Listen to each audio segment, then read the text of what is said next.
Bonjour et bienvenue sur le podcast Développe ton Biz, le podcast qui donne la voix aux entrepreneurs du bien-être.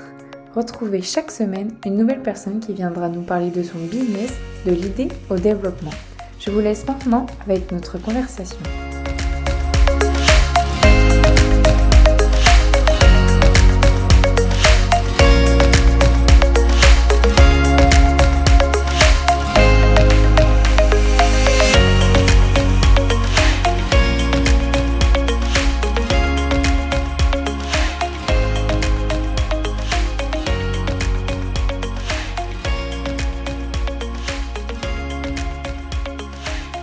Bonjour Sabine. Bonjour Lucie. Je suis très contente de te recevoir sur le podcast. Oui, merci de m'avoir invitée. On peut remercier Tatiana pour la recommandation. C'est elle qui t'a recommandé. C'est vrai, merci Tatiana. Est-ce que tu peux dans un premier temps te présenter de la manière dont tu souhaites? Oui, alors je m'appelle Sabine, j'ai 42 ans, je suis mariée, j'ai 3 enfants, un garçon qui a 14 ans et 2 filles qui ont 12 ans et 4 ans. Je suis quelqu'un qui se pose beaucoup de questions depuis toujours et puis surtout des questions existentielles, genre, d'où je viens, qui je suis, où je vais. Donc c'est Mhm. un petit peu difficile à vivre. Je me suis aussi sentie très en décalage, tout le temps et puis je suis très sensible. Voilà. Donc avec ça et puis avec une histoire familiale un peu compliquée. Donc avec tout ça, j'ai passé pas mal d'années à essayer de me dépatouiller, de comprendre. Donc c'est un peu comme s'il y avait eu 3 parties dans ma vie. Une première partie, c'est faire plaisir. Une deuxième partie, vraiment vivre le décalage. Et puis une troisième partie aujourd'hui où je me sens depuis environ 2 ans, je me sens alignée et je sens que j'ai trouvé ma place. Et, hem et c'est ça que j'ai envie de partager aujourd'hui. Est-ce que tu pourrais nous en dire un peu plus sur où est ta place aujourd'hui? Alors, c'est le chemin de toute une vie. Donc là, j'ai Mhm. 42 ans, donc c'est vraiment déjà, un paquet d'années que je cherche. Et puis, quand j'ai fait mon bilan de ces 40 premières années, puis que je regarde les 40 années à venir, Hem, j'ai aujourd'hui vachement plus d'optimisme et de confiance et à la fois dans ce que je connais pas et ce que je comprends pas et le mystère de la vie. Je l'accepte davantage parce qu'il y a vraiment une première partie de vie où j'étais vraiment à la recherche d'un mode d'emploi.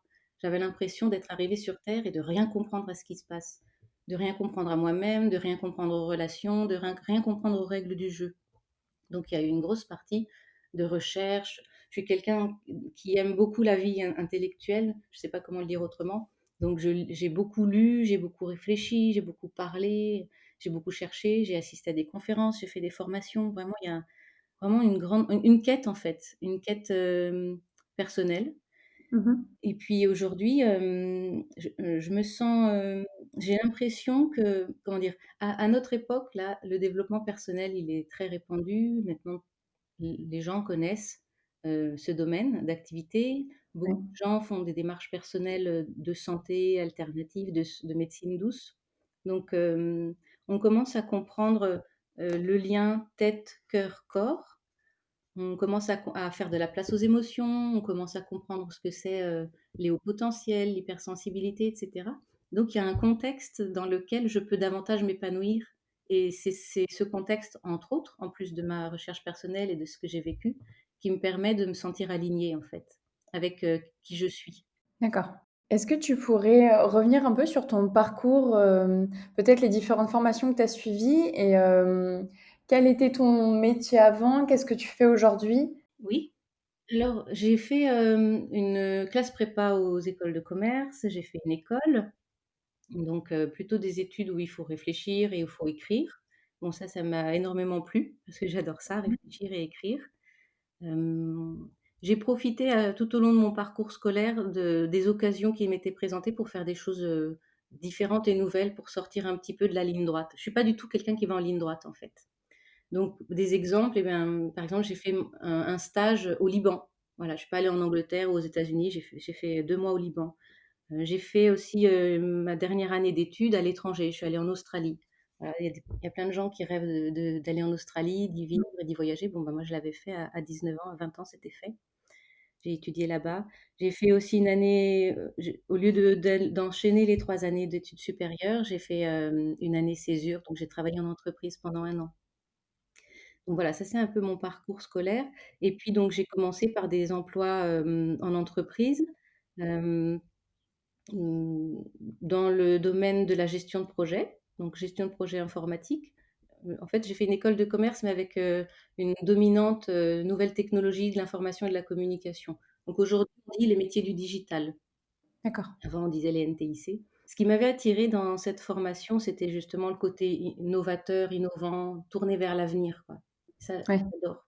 L'avant-garde un petit peu. Je suis très sensible à ça. J'avais toujours cherché, voilà, des occasions de découvrir des choses nouvelles en plus du parcours scolaire, classique. Donc après, voilà, entreprise, voilà, la gestion de projet dans des entreprises, dans des services informatiques. J'ai fait quoi? J'ai fait, la responsable de service client. J'ai adoré cette expérience-là. Alors, j'ai eu 2 belles expériences en entreprise. La première, j'ai travaillé dans une grosse entreprise qui s'appelle Arcelor, qui fait de l'acier, dans un service informatique où on était une quarantaine de personnes et j'avais un chef avec qui je travaillais étroitement et ça a été une expérience vraiment, importante pour moi parce que on s'entendait très bien et lui, il avait, une vision pour le service, une vision aussi pour moi et j'avais pas connu ça avant et c'était super de pouvoir partager ces discussions avec lui et cette vision avec lui. Donc ça, c'était Mmh. un moment important pour moi et puis, après, un 2e moment important, c'est j'ai travaillé chez Ankama, donc les gens du Nord connaissent, c'est maintenant tout au niveau de toute la France d'ailleurs, on connaît. J'étais responsable du service client et là, j'étais manager, j'avais une équipe de 8 personnes. Donc j'ai recruté, j'ai géré, j'ai fait le reporting, j'ai fait des fiches de procédure, j'ai accompagné le développement de cette structure D'accord. et en fait, j'ai adoré ça. J'ai adoré ça, j'ai adoré manager une équipe, j'ai adoré le côté humain, j'ai adoré aussi mettre en forme, cadrer, structurer les choses. Voilà et en fait, après j'ai eu mon 2e enfant et j'ai arrêté mon activité salariée. D'accord. Et alors donc du coup aujourd'hui? Et voilà, alors du coup aujourd'hui, donc là, c'était en 2008. Donc moi, j'ai eu mon garçon en 2006, ma fille en 2008 et donc en 2008, j'ai arrêté de travailler en entreprise et et le deal un peu avec mon mari, c'était que je gère, la vie de famille. D'accord. Sauf que moi, j'avais pas du tout grandi avec, cette perspective-là, quoi. Ouais. C'était pas du tout mon projet, donc on avait convenu que c'était, quand même plus pratique, pour plein de raisons parce que lui, en fait, il était chef d'entreprise, donc chez Ankama et bah, occupé à plus que 100 évidemment, hein, on peut Ouais. imaginer. Donc c'était pratique pour tout le monde que moi je m'occupe de la maison, des enfants et cetera. Sauf que ça me ressemble pas du tout. Donc je me suis retrouvée, un peu à déprimer. Donc j'étais super occupée, mais j'étais pas nourrie, en fait. Ouais. Et donc là, bah, j'ai pris des initiatives. J'ai pris plein d'initiatives qui se sont succédées là, ces 10 dernières années et c'est ce qui m'a menée là où je suis aujourd'hui. Alors ça s'est passé en plusieurs étapes. Mmh mh. La 1re, c'est que, chez Ankama, il y avait un restaurant et qui commençait à ce moment-là, à peu près en 2008-2009 là.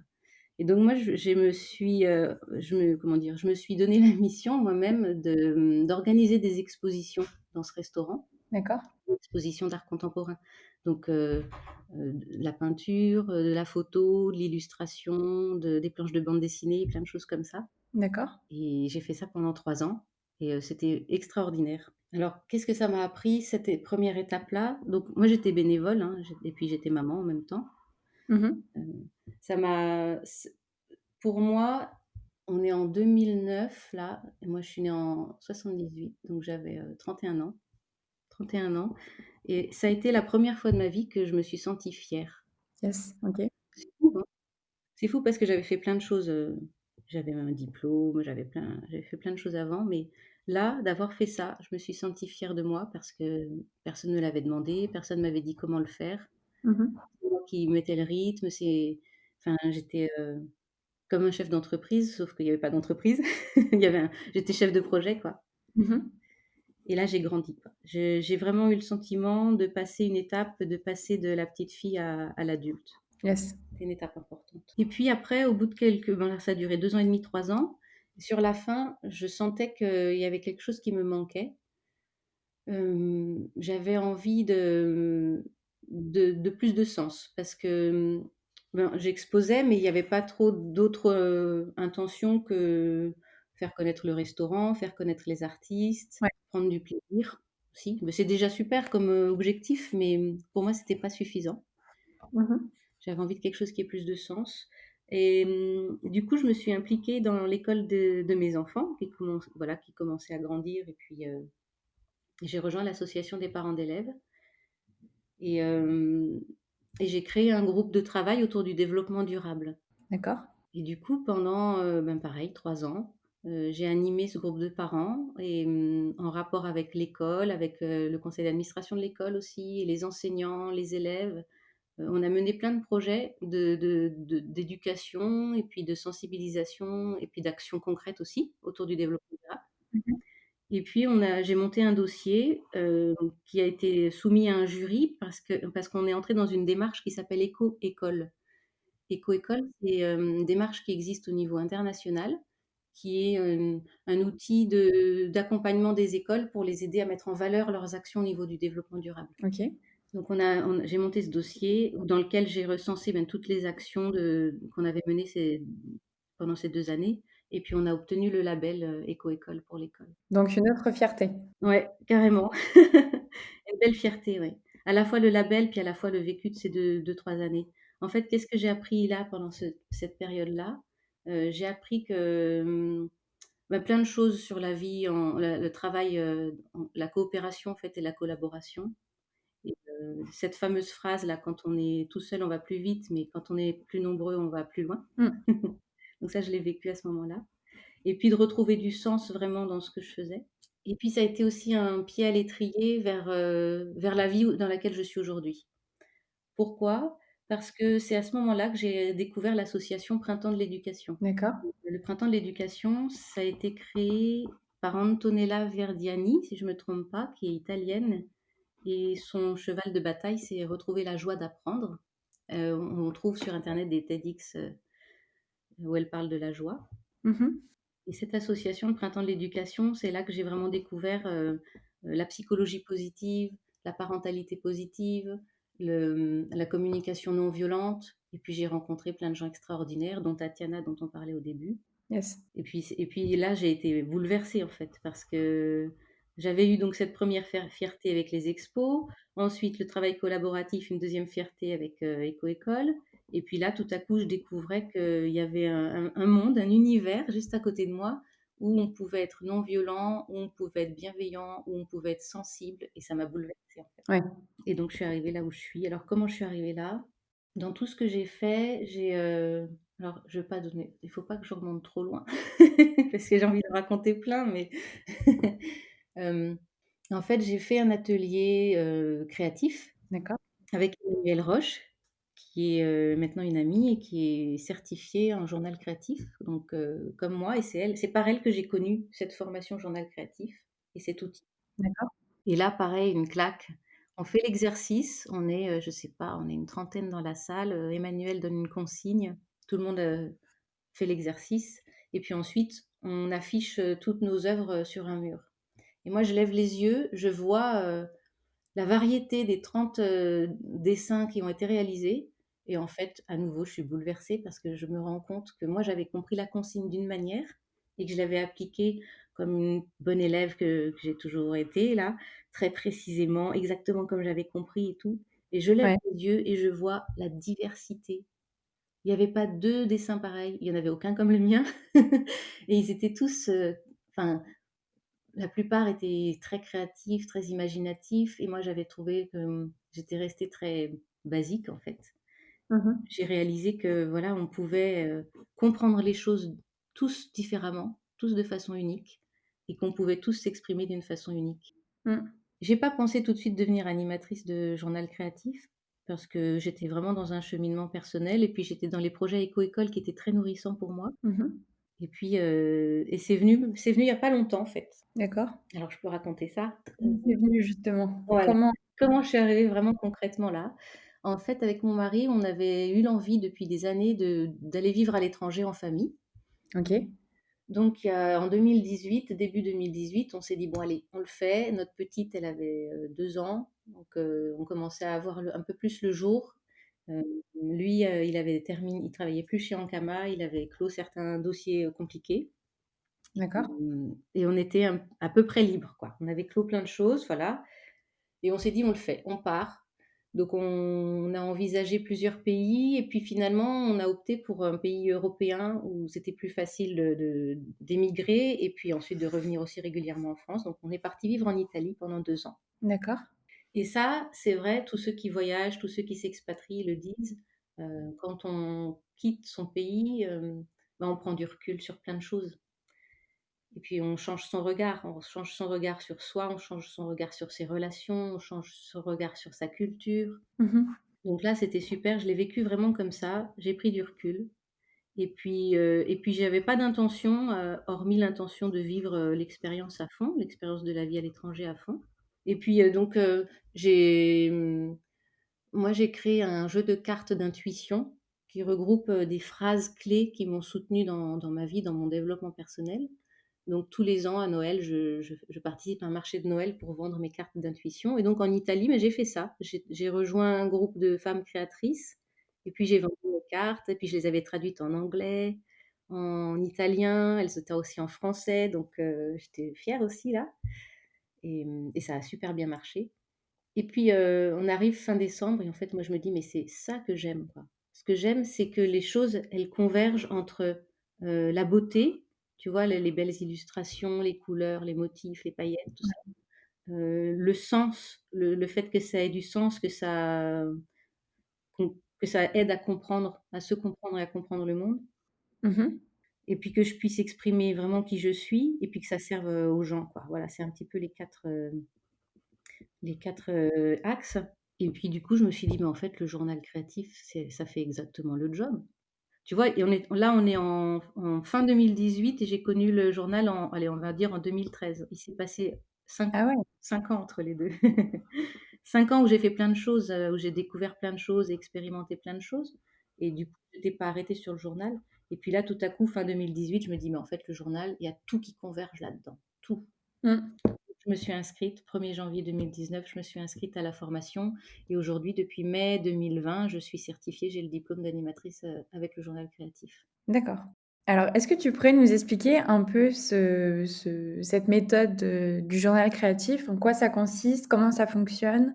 Oui, alors, la base, c'est, alors Anne-Marie Jobin, qui est canadienne, qui est d'abord travailleuse sociale et maintenant art thérapeute, a créé cette méthode. Elle l'a développée sur les 25 dernières années et c'est une méthode qui continue d'évoluer et de s'enrichir. D'accord. C'est parti, du journal intime, on peut le deviner un petit peu dans le nom journal déjà. Mmh. Heu, le journal intime, c'est écrire, voilà, des lignes, écrire des lignes. Moi, j'ai tenu mon journal pendant 25 ans, depuis le moment où j'ai su écrire jusqu'à il y a pas très longtemps. Mmh. Et Anne-Marie, elle vit au Canada, elle se forme beaucoup, aussi auprès de personnes anglophones, donc plein de choses que nous en France on connaît pas forcément ou qu'on connaît plus tard. OK. Et elle a intégré au journal plein d'autres choses. Elle a intégré le dessin. Quand on dit dessin, ça veut pas dire de savoir dessiner. Ça veut dire tenir un crayon et puis faire quelque chose avec. C'est juste ça, Ouais. le dessin. C'est mettre de la couleur, mettre des formes et on peut exprimer plein de choses juste comme ça, en fait. On peut exprimer des émotions juste avec de la couleur et des formes ou du mouvement rapide, du mouvement lent, et cetera. On n'a pas besoin de savoir dessiner. Mmh. D'accord. Et puis le collage aussi, et donc les 3 ensemble, écriture, dessin, collage, ça c'est la base de la méthode journal créatif. Le journal créatif, c'est un outil. Ça veut dire qu'en fait, on peut l'utiliser, plein de professionnels peuvent l'utiliser. Donc il faut imaginer, donc ça, c'est Anne-Marie qui nous explique ça, un continuum, un trait, une barre au bout de laquelle il y aurait, les arts plastiques Yes. et puis la créativité en général. Et puis au bout de la barre, ça serait, la psychologie, la thérapie et au milieu, le développement personnel. Et en fait, le curseur, avec le journal créatif, on peut le mettre, là où on veut. Mmh. Plus vers les arts plastiques, plus que sur le développement personnel, plus vers la thérapie. Ça va dépendre de qui utilise l'outil. Donc une personne qui est thérapeute, qui est psychologue, qui est psychiatre, qui va utiliser le journal va le faire d'une certaine manière. Une personne qui est plasticienne va l'utiliser d'une autre manière. C'est un outil au service. J'espère que cette discussion vous a plu. On se retrouve dès la semaine prochaine avec la seconde partie dans laquelle Sabine nous en dit plus sur le journal créatif. En attendant, n'hésitez pas à partager le podcast à votre entourage. Vous pouvez aussi le commenter et le noter sur Apple Podcast. À la semaine prochaine.